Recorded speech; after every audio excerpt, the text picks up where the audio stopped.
Welcome to Telangana వెలుగు. నేను మీ రాజు. ప్రస్తుతం మనతో పాటు బీఆర్ఎస్ పార్టీ అధికార ప్రతినిధి రాష్ట్ర నాయకులు దాసు శ్రవణ్ గారు ఉన్నారు.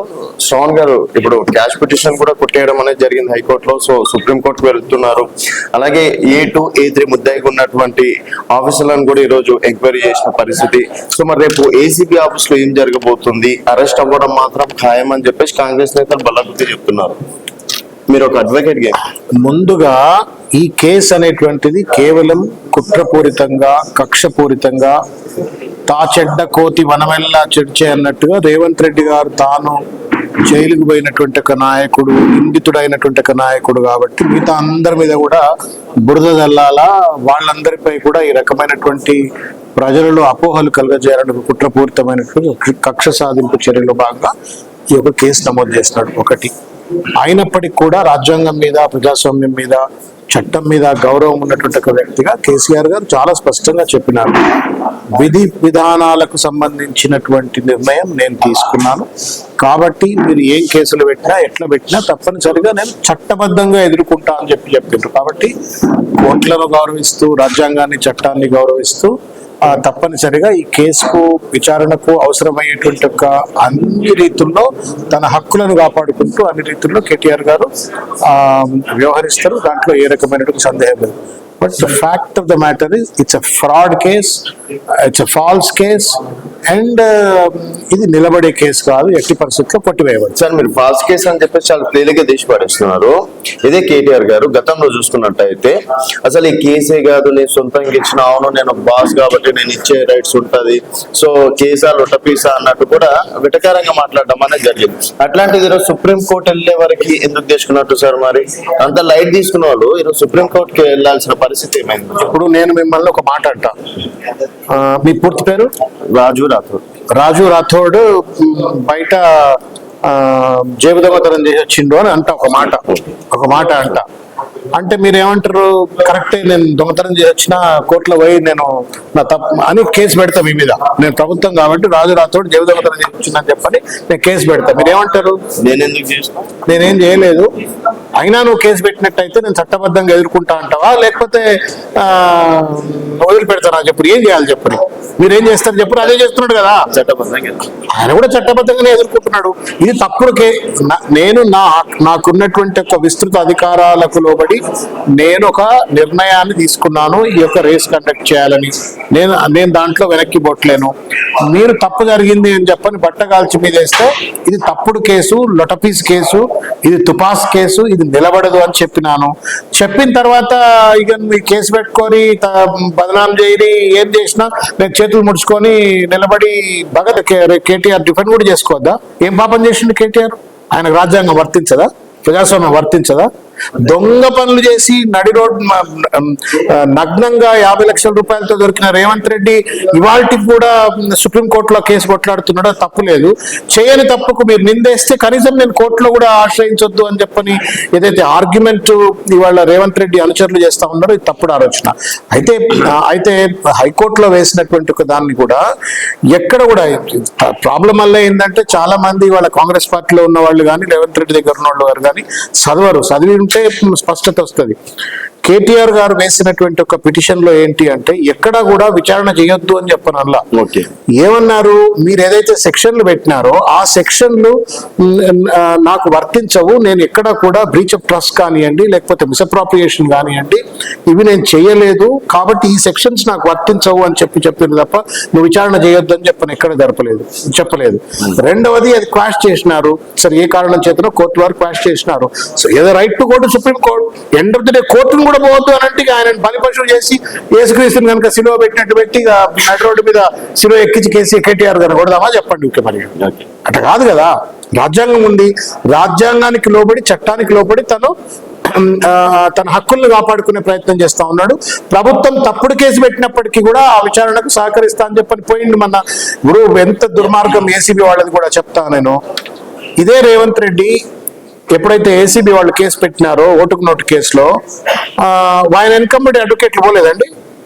పోయిన వాళ్ళు ఎవరో నేను పేర్లు చెప్పాలంటే చెప్తా. అడ్వకేట్లు ఆయన ఇన్కంబెంట్ అడ్వకేట్లు పోయిండ్రు కదా. ఇక్కడ ఆర్గ్యుమెంట్ ఈయనను ఇంటరాగేట్ చేస్తుంటే అవతల సైడ్ అడ్వకేట్లు అంతా కూర్చొని ఉన్నారు.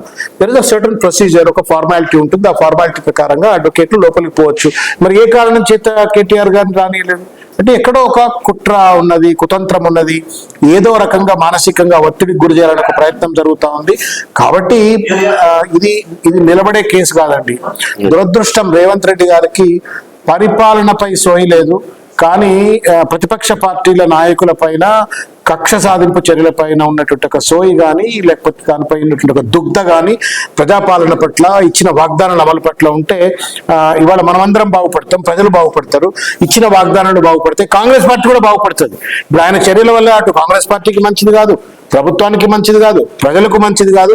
ఇది నిలబడే కేసు కాదు. కేటీఆర్ కడిగిన ముత్యం లెక్క బయటకు వస్తాడు. దీంట్లో ఏ రకమైనటువంటి ఒక భేషజాలు ఉండవచ్చు. రేవంత్ రెడ్డి గారు, నేను మొత్తానికి మారిపోయినా, ఇప్పటి నుంచి నా స్టైల్ వేరే రకంగా ఉంటుంది, నా కక్ష సాధింపు చర్యలు చేపట్టాల్సిన అవసరం లేదు, నేను నిజంగా ఆ రకంగా ఆలోచిస్తే నేను ముఖ్యమంత్రి అయిన నెలలనే అరెస్ట్ చేస్తుండే అని చెప్పేసి ఆయన.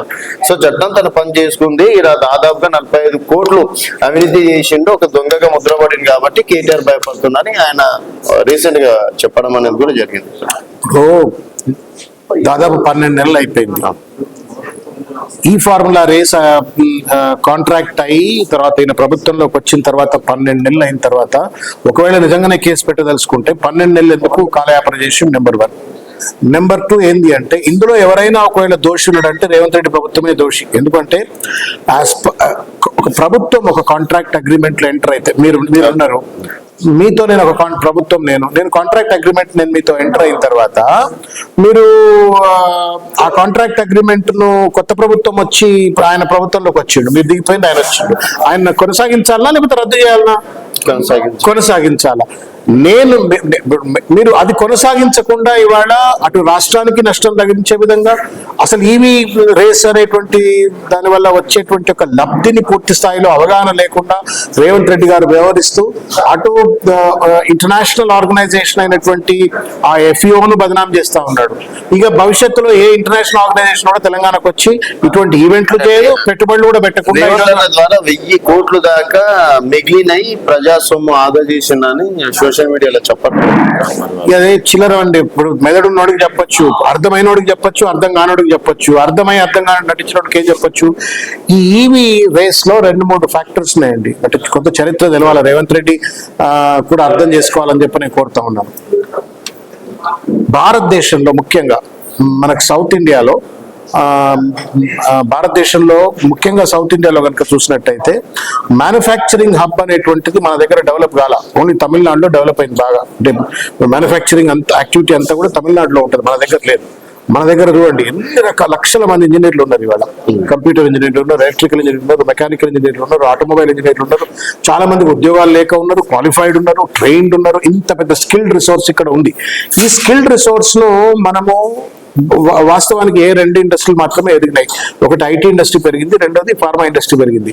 మీకు మ్యానుఫ్యాక్చరింగ్ ఇండస్ట్రీ పెరగల. ఇది ఒక one of the weaknesses of the Telangana state industrial situation. దాన్ని ఫుల్ఫిల్ చేయడం కోసం కేటీఆర్ గారు ఎట్లయితే చైనాలో మీరు ఇవాళ మనకు అమ్ముతున్నటువంటి ఎలక్ట్రిక్ కార్స్ కానీ, ఎలక్ట్రిక్ మోపెడ్స్ కానీ, స్కూటర్స్ కానీ, ఇవన్నీ కూడా కేవలం అసెంబ్ల్డే. పై బాడీలు ఇక్కడ తయారవుతున్నాయి, బ్యాటరీలు అక్కడి నుంచే వస్తాయి, మిగతా కీ ఎక్విప్మెంట్ అంతా కూడా చైనా నుంచి తీసుకొస్తున్నారు, అసెంబ్లీ చేసి పడేస్తున్నారు. అట్లా కాకుండా తెలంగాణను ఒక ఈవీ మ్యానుఫ్యాక్చరింగ్ హబ్ గా తయారు చేయాలా అన్నటువంటి ఒక ఉద్దేశంతో భాగంగా లక్షలాది మంది యువకులకు అందులో ఉపాధిగా పెట్టుబడులు రావాలి ఒక రకంగా, మరో రకంగా ఉద్యోగాలు కూడా రావాలనే ఉద్దేశంతో ఈవీ మ్యానుఫ్యాక్చరింగ్ హబ్ గా తయారు చేయడంలో భాగంగా ఈవీకి ఇది ఒక డెస్టినేషన్, ఒక గ్లోబల్ డెస్టినేషన్ గా మార్చేటువంటి ఒక ప్రయత్నంలో భాగంగా వారు ఈవీ రేస్ ని ఇక్కడ కండక్ట్ చేయమంది. అదేదో రేసులు చూసి ఉత్సాహపడటానికో సంతోషపడటానికో ఎంటర్టైన్మెంట్ కో అని రేవంత్ రెడ్డి అనుకుంటే ఆయనకు అది మరుగుజ్జు మనస్తత్వము, షార్ట్ సైటెడ్నెస్, is not able to understand the vision behind it. అర్థమై కూడా అర్థం కానట్టు నటిస్తా ఉన్నాడు. అయితే ఏంటంటే దాన్ని చేయకపోవడం వల్ల, దాన్ని అది చేయడం వల్ల మనకు అమర్రాజా బ్యాటరీస్ వచ్చింది, ఎలక్ట్రా అని చెప్పని కంపెనీస్ వచ్చినాయి, దాదాపు 5-6 పెద్ద పెద్ద ఈవీ మ్యానుఫ్యాక్చరింగ్ కంపెనీస్ ఇక్కడ వచ్చినాయి, ఇంకా కూడా చాలా చాలా కంపెనీస్ వస్తున్నాయి. ఒకవేళ పెద్ద ఎత్తున కనుక చైనాలో ఎందుకు ఇక్కడికి వచ్చినట్టయితే కొంత చీప్ రిసోర్స్ దొరుకుతుంది, ట్రైన్ రిసోర్స్ దొరుకుతుంది, లాంగ్వేజ్ ఉన్న రిసోర్స్ దొరుకుతుంది అని చెప్పని ప్రపంచ కంపెనీలు అనుకున్నట్టయితే ఒకటేసారి తెలంగాణ ఎకానమీ మారిపోతుందండి. లక్షల మందికి ఈవీ మ్యానుఫ్యాక్చరింగ్ లో, అంటే ఎలక్ట్రిక్ వెహికల్ మ్యానుఫ్యాక్చరింగ్ సెక్టర్ లో ఉద్యోగాలు వస్తాయి, పెట్టుబడులు వస్తాయి. నువ్వు ఆ యొక్క దురదృష్టి లేకుండా ఎంతసేపు కేటీఆర్ మీద బట్టగాల్చి మీదేయాలని చెప్పిన ఆలోచనతోటి దాంట్లో ఉన్నటువంటి ఒక దీర్ఘకాలిక లాభాలు కానీ లేకపోతే ప్రజలకు కలిగేటువంటి ఎకానమీకి జరిగేటువంటి లాభాలను రేవంత్ రెడ్డి చూడలేకపోతా ఉన్నాడు. ఇది చాలా దురదృష్టకరం అని భావిస్తాను. రేపు ఏసీబీ అంటే రేపు మళ్ళీ లాయర్ ని తీసుకెళ్లడం, మళ్ళీ అక్కడ అడ్డుకుంటే ఏం సార్ పరిస్థితి? వాళ్ళు డైరెక్ట్ కోర్టుకి ఆశ్రయించి సహకరించట్లేదు అని చెప్పేసి నేరం. ఒకవేళ ఆ విధంగా నేనేమంటున్నా రాజు గారు, మీరు ఈ ప్రోగ్రామ్ చూసే వాళ్ళందరూ గూగుల్ కొట్టమని చెప్తున్నా, లేకపోతే ఇప్పుడు మెటా గిటా అని చెప్పని చాలా వస్తున్నాయి, కొట్టి can an accused before the arrest, నేను కేటగారికల్ గా చెప్తున్నా, can an accused before the arrest by the ACB take along an advocate during the course of interrogation అని గూగుల్లో కొట్టండి. కొడితే ఏమొస్తుందో చూడండి. And also ask for if there are any case laws, Supreme Court case laws ఉన్నాయని అడగండి. 100 case laws చెప్తుంది. చట్టం అంత స్పష్టంగా ఉన్న తర్వాత, తదనంతరం సిఆర్పిసి అమెండ్మెంట్ అయిన తర్వాత, అడ్వకేట్ ను తీసుకుపోవచ్చు అని చెప్పిన తర్వాత మన డ్రామా చేసినారు ఏసీబీ వాళ్ళు, which is very uncalled for. నువ్వు రేవంత్ రెడ్డి ఎట్లా తీసుకుపోయింది మరి? రేవంత్ రెడ్డి ఏ కారణం చేత రేవంత్ రెడ్డి అడ్వకేట్లను తీసుకుపోతాడు, కేటీఆర్ గారు అడ్వకేట్లు ఎట్లా తీసుకుపోతాడు చెప్పండి? అంటే దాని అర్థం ఏంటి? అది ఒక కావాలని చెప్పని కేటీఆర్ గారిని ఇబ్బంది పెట్టాలా, ప్రజల్లో పలుచన చేయాలా, చులకన చేయాలనే ప్రయత్నంలో భాగంగా ఆయన ఏమంటే అడ్వకేట్ రాలేదు. అందుకే సిచ్యువేషన్ రేపు డ్రామానో హైడ్రామానో నడుస్తే అరెస్ట్ అయ్యే ఛాన్సెస్ ఉన్నాయన్నది చాలా జనాలు అనుకుంటున్నారు. నేను ఒక విషయం చెప్తా, అరెస్ట్ చేస్తారా అరెస్ట్ చేయరా రాజు, నేను ఒక విషయం చెప్తా. నేనేమంటా అంటే రాజు గారు, కేటీఆర్ గారిని ఒకవేళ గనక రేవంత్ రెడ్డి ప్రభుత్వం దోషిగా కోర్టులో నిరూపించగలిగితే ఆయనను నడి రోడ్డు మీద ఉరికంబం ఎక్కియడానికి మేమంతా సిద్ధంగా ఉన్నాం. ఛాలెంజ్. Okay sir. ఒకవేళ కేటీఆర్ గారు రేవంత్ రెడ్డి తప్పు చేసిండు అని రుజువు చేయగలిగితే ఇది నిలబడే కేసు కాదండి. It's a fulfilment of a contractual obligation. Revanth Reddy contractual obligation fulfil చేయకుండా రాష్ట్రానికి నష్టం చేసినాడు. నేను ఇంకొక విషయం చెప్తాండి, యాంటీ కరప్షన్ లాస్ ఏం చెప్తాయి? లంచం ఇచ్చినవాడు గాని పుచ్చుకున్నవాడు గాని ఇద్దరు నేరస్తులేనా? మీరు ఎఫ్ఐఆర్ చూసిండ్రా, చదివినరా? ఎఫ్ఐఆర్ చదువురి. ఎఫ్ఐఆర్ ఏం పేరుంది? A1 KT Ramarao, A2 Arvind Kumar, A3 వాడో ఇంజనీర్ పేరు పెట్టినారు, 3 పేర్లు పెట్టినారు మీరు. మరి పుచ్చుకున్నవాడు ఎవడు? ఇంట్లో ఎవడు? ఇండియన్ ఓవర్సీస్ బ్యాంక్ ద్వారా ఒక ఇంటర్నేషనల్ ఆర్గనైజేషన్ కు 54 కోట్లు ఏదో పంపినట్టున్నారు కదా. పుచ్చుకున్నోడు ఎవడు? ఆ ఇంటర్నేషనల్ FEO కదా. మరి ఆ FEOని ఎందుకు మీరు అక్యూజ్ గా చేర్చలేరు? అంటేనే ఏంటి అంటే వాడిని కనుక మీరు FEOని అక్యూజ్ చేసినట్టయితే వాడు తాట తీస్తాడు మిమ్మల్ని. మరి ఏమరా నాయన, మీరు కాంట్రాక్చువల్ అప్లికేషన్ లో భాగంగా డబ్బులు ఇస్తే నన్ను నువ్వు అక్యూజ్ ఎట్లా చేస్తావురా అని చెప్పని వాడు తాట తీస్తాడు. కాబట్టి నువ్వు ఇవాళ వాడిని చేల్చకుండా థియేట్రిక్స్ కోసం పబ్లిక్ దృష్టిలో కేటీఆర్ ను పలుచన చేయాలని చెప్పని, బీఆర్ఎస్ పార్టీని పలుచన చేయాలని చెప్పని, కేసీఆర్ గారిని మానసికంగా ఇబ్బంది పెట్టాలనే ఒక ప్రయత్నంలో భాగంగా ఇవాళ ఈ ఒక తప్పుడు కేసు బనాయించిండ్రు. లిట్మస్ టెస్ట్ తప్పుడు కేసు అనటానికి నిదర్శనమే డబ్బు ట్రాన్స్ఫర్ చేసింది కేటీఆర్ అంటుడు.